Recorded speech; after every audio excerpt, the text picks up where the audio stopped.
अयोध्या में श्री रामलला की 22 जनवरी को प्राण प्रतिष्ठा होनी है और ऐसे ऐतिहासिक अवसर पर श्रीलंका के बता दें कि अशोक वाटिका से श्री राम चरण पादुका विभिन्न स्थानों से होते हुए मां महामाया नगरी अंबिकापुर पहुंची और वहीं चरण पादुका के स्वागत में राम भक्तों का हुजूम उमड़ पड़ा और सभी श्री राम रस रूपी प्रेम में डूब गए।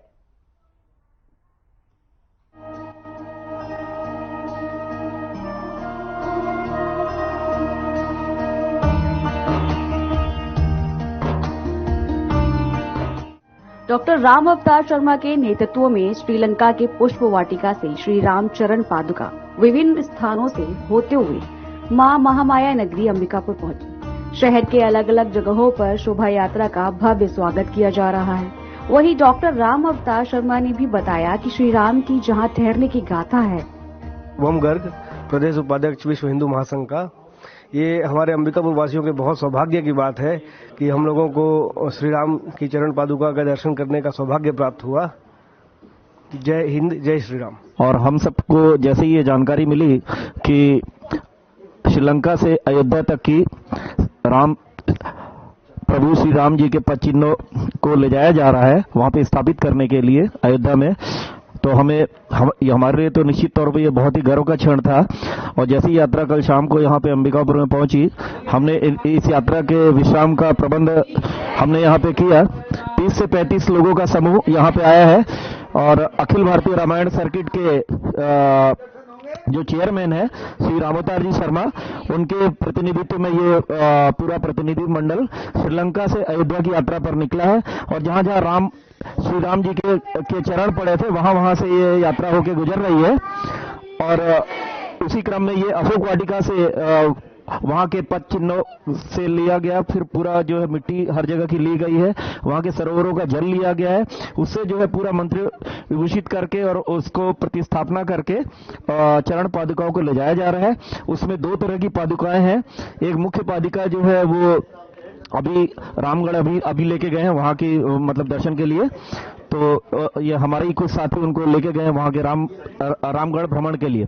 और जो सिल्वर की पादुका जो यहाँ पे नजर आ रही है, स्वामी अवधेशानंद जी ने यात्रा के साथ में ले जाने के लिए उन्होंने ये समर्पित किया है। और ये 22 तारीख को ये यात्रा जो है अयोध्या पहुंचेगी स्वामी जी के मार्गदर्शन में।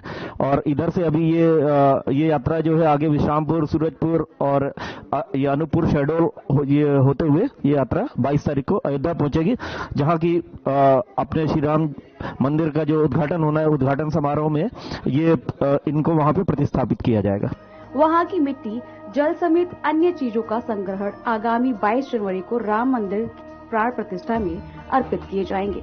उन्होंने उपस्थित श्रद्धालुओं से भी श्री राम के जीवन पर भी प्रकाश डालकर श्रद्धालुओं का ज्ञान बढ़ाया। वहीं अंबिकापुर के राम भक्तों ने चरण पादुका को नमन कर उनका आशीर्वाद भी लिया।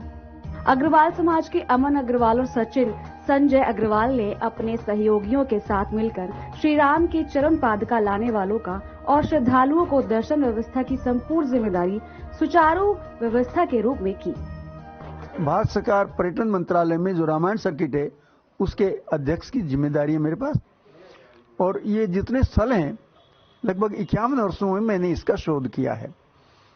ये जो चरण पादुका भगवान राम की हैं, ये 13 दिसंबर को श्रीलंका से वो अशोक वाटिका से चली थी और उसके बाद भगवान राम जहां जहां पधारे उन सब स्थलों का दर्शन पूजन करते हुए और इन राम जी की पादुकाओं का सब देवी देवताओं से परस्पर दर्शन करवाते हुए हम लोग 20 जनवरी को अयोध्या जी पहुंचेंगे।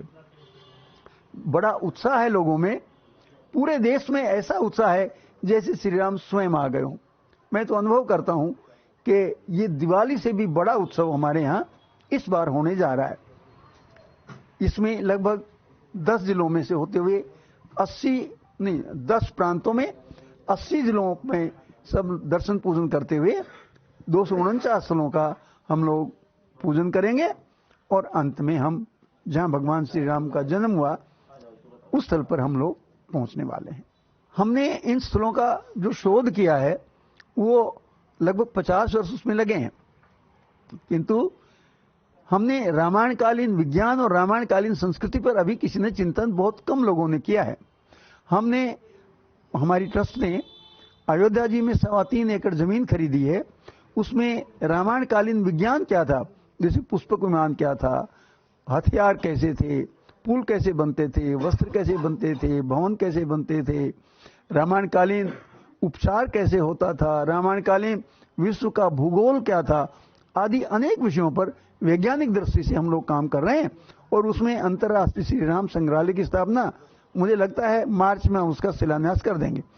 उसमें हम सब लोगों से आग्रह करते हैं कि उसका जो शिलान्यास होगा अपने हाथ से एक ईंट उसमें रखें और उसका फोटो खींचकर आप अपने घर में भी लगाएं, ताकि आपकी आने वाली पीढ़ियां, आपके बेटे पोते सड़ोते और आने वाले जो वंशज हैं वो गर्व से कह सकें कि हमारे पूर्वज ने, हमारे दादा नाना बाबा ने इतना बड़ा काम किया था। और फिर बहुत वर्षों तक सैकड़ों वर्षों तक उनमें भी राम जी के संस्कार और राम जी की मर्यादा के प्रति एक जागरूकता पैदा होती रहे। जैसे कि सूचना मिली कि अंबिकापुर भगवान श्री राम के चरण चिन्ह व पादुका आ रही हैं, कुछ यात्रा के रूप में यह अंबिकापुर पहुंचेगी।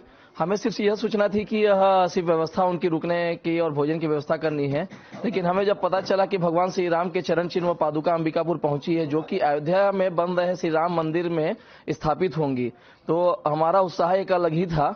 और हमने इसकी जानकारी शहरवासियों को भी व्हाट्सएप के माध्यम से दी।